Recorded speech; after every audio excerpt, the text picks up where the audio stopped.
I woke up just with a blinding headache and my joints ache. Didn't give a second thought it could be COVID. Walked in, took my test, do the thing, put the thing up your nose and down your throat, do some swabs, sent it off, came back the next day that I was positive. So it was like, oh. Hey guys, in today's video, it's gonna be a conversation with my mom in England because she got COVID-19. Now, before you all start to worry, she's fine. She got it a few weeks ago, but she's recovered now. I know not many people in Taiwan know someone who's had COVID-19, so I thought I would record this conversation and share it with you guys. This is longer than my usual video, but please don't be put off by the length. Originally, our conversation was 1 hour long, and I cut it down to about 20 minutes just to give you guys the best parts. Okay, with that out of the way, let's get into the conversation.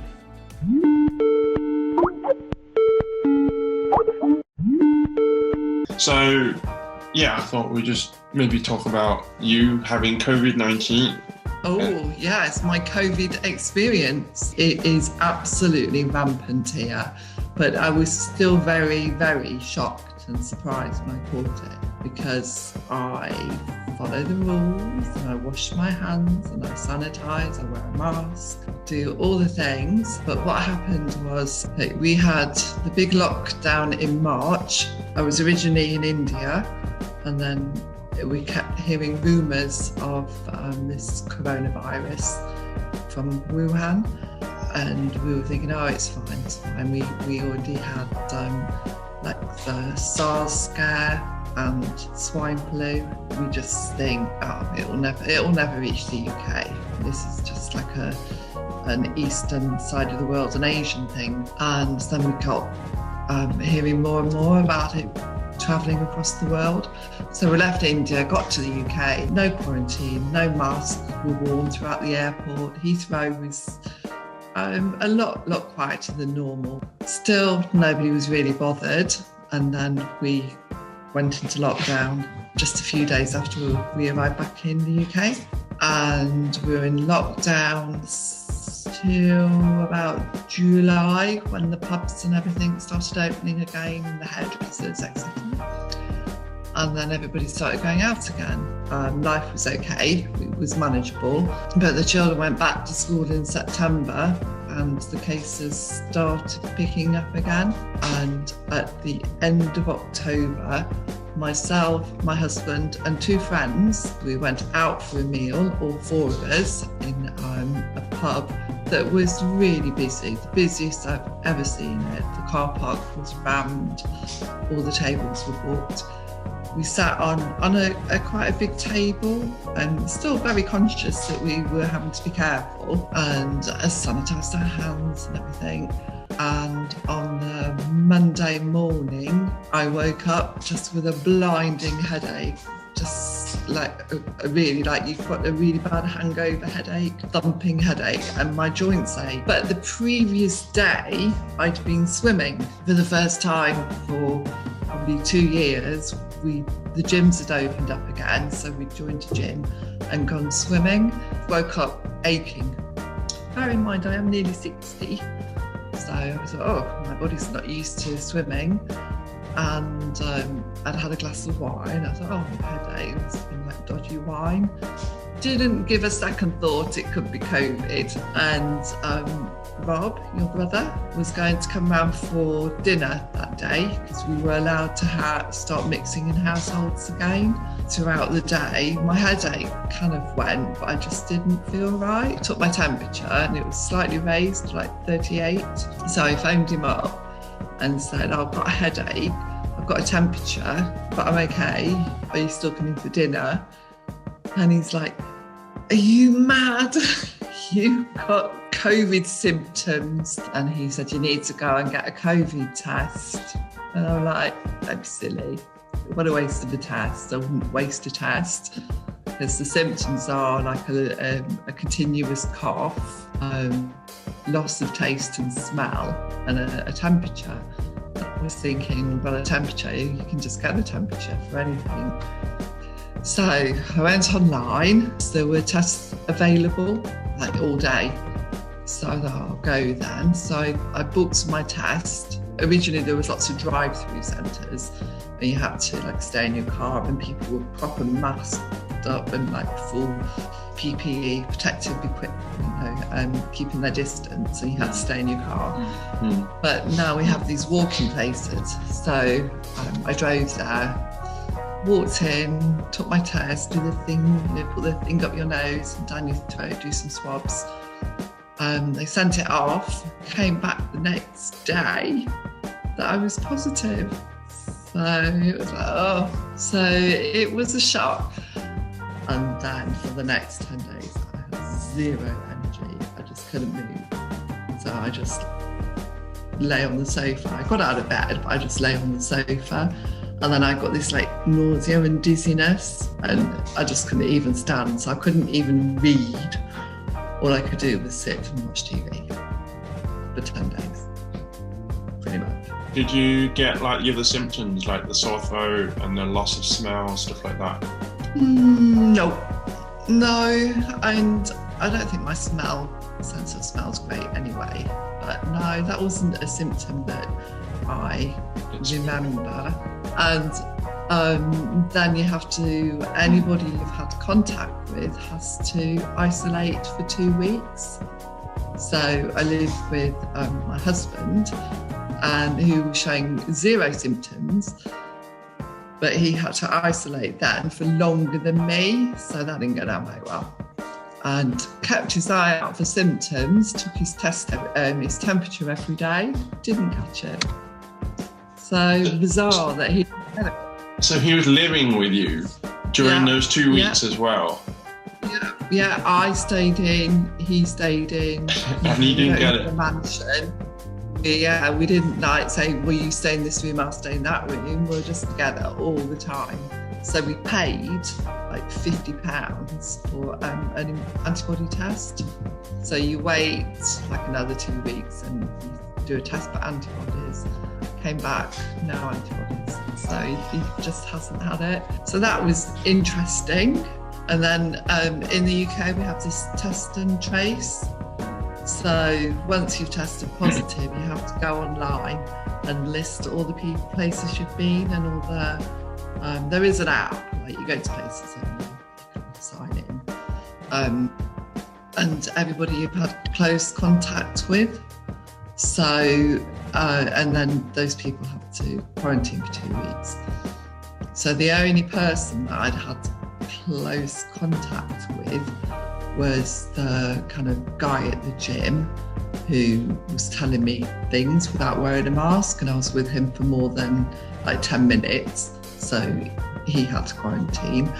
And then my niece, your cousin, who's only 5, had called round on Saturday for literally like 15 minutes, but had sat with me whilst we'd called my mum, your nana. So her and her mum had to quarantine for 2 weeks. You know if any of them got it? No, they didn't get it. But after my quarantine ended, the people we'd gone out for dinner with, they have a son who's 18 and he was in Amsterdam and he'd been knocked off his bike. So he was been in hospital, not seriously injured, but they wanted to go and check on him. So Martin had driven the middle of the UK to Amsterdam to check how his son was, spent the night in his son's room with him and driven back to England. And on the way back, he stopped to get a coffee and phoned his wife and said, "This is really odd. I've got a coffee. I was really looking forward to it. And I can't smell it and I can't taste it. It's really bizarre." And his wife's like, "Don't come home. Get a COVID test." So he did, and he got COVID. So the people, and then his wife got it, and because he'd gone to Amsterdam, spent the night with his son got it. Yeah, that's how it spreads. So, it spreads. Yeah. So they were in, but again, neither of them were really ill. And then my quarantine ended the day that we went back into lockdown in the UK for another 4 weeks. So it's like, oh, for goodness sake. So again, no hairdressers, no salons, and no hairdressers at the moment still. So, and then we came out of slightly, we were going to be allowed out for Christmas. And then, I don't know, the UK was put into all these bizarre different tiers. So if you were a level 2, you could go into a bar and drink as long as you had food. But where we were tier 3, which meant you couldn't go into a bar. So you could only go and get like a takeaway or something, take out. Now, at the moment, we're not even allowed that. We're only allowed deliveries. So it's pretty rubbish, really. We've had pretty much a year of restrictions. Bear in mind that you're literally across the road from somebody who could be in a different tier. And there's no border control between all these things. So only yesterday, Boris Johnson, our Prime Minister, he said that now there will be no travel corridors and everybody entering the UK has to have a negative COVID test. It's just out of control. We have like 60,000, up to 60,000 people a day testing positive now. 1 in 50 people have COVID.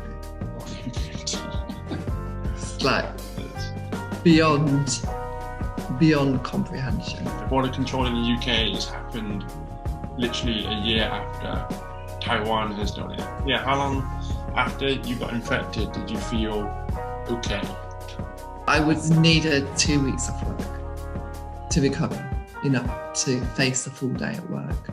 And I don't have a manual job, so people who have a manual job, they must really struggle to go back. You know, they work in a factory or something. So the younger age group just seemed without any comorbidities. You know, they're not diabetic or high blood pressure, heart problem. People like that seem to recover very quickly. And some people don't know they're infectious, so if they're infecting older people, they're the ones who get ill, end up in hospital, and then the hospitals can't cope. I still have a bit of a cough, so usually we'll go for a daily walk, and I was just having to do it a little bit slower. I still went. I've had just normal flu, influenza in the past, and felt worse. It's taken me longer to get over it. Okay. But yeah, I'm completely back to normal now. How strict were they when you were in quarantine? Like you were quarantined in your house. Did the government tell you, like, give you any guidelines or regulations or rules? Or? Yes, there's a whole kind of thing on the internet that you have to fill in.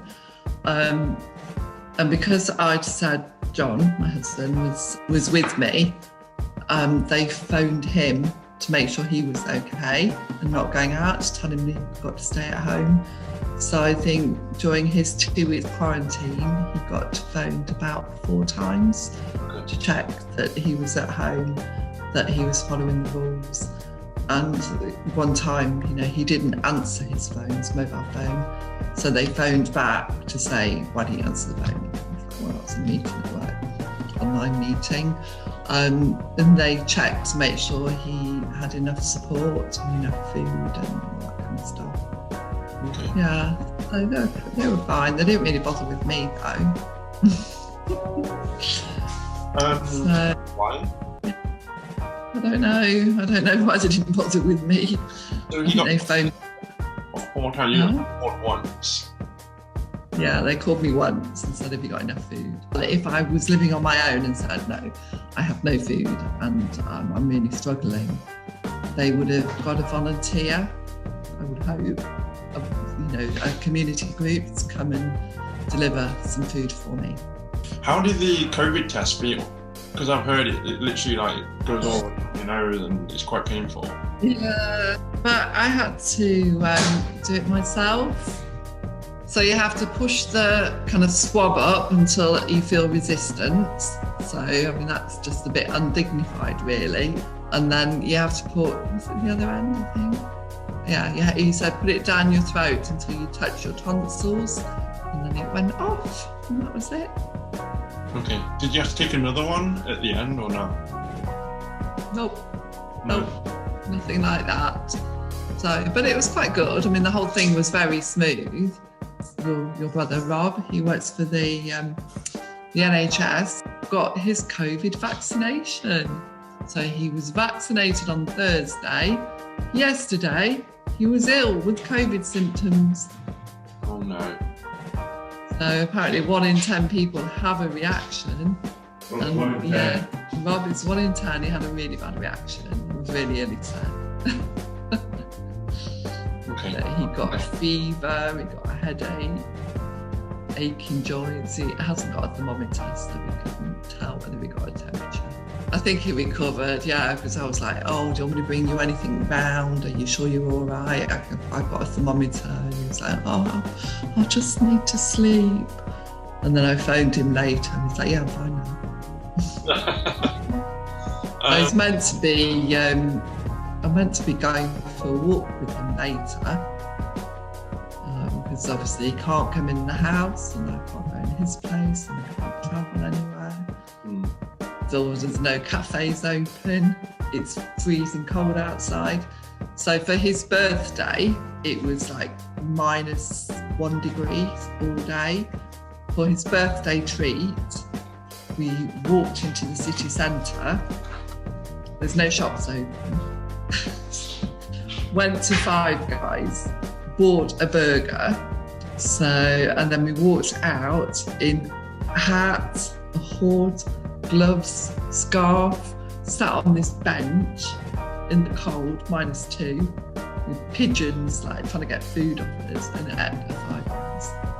And that was his birthday treat. Yeah, it was so cold. It would have been so nice to go out somewhere for dinner. That's not possible, and he can't even come in the house. Does the government now say that you cannot get COVID-19 again since you've already had it once? The study has shown that you get at least 5 months protection from getting it again. You're 83% less likely to get it again or something. But there's not been a long-term study. Yeah. You still have to follow all the rules and all the guidelines. Yeah.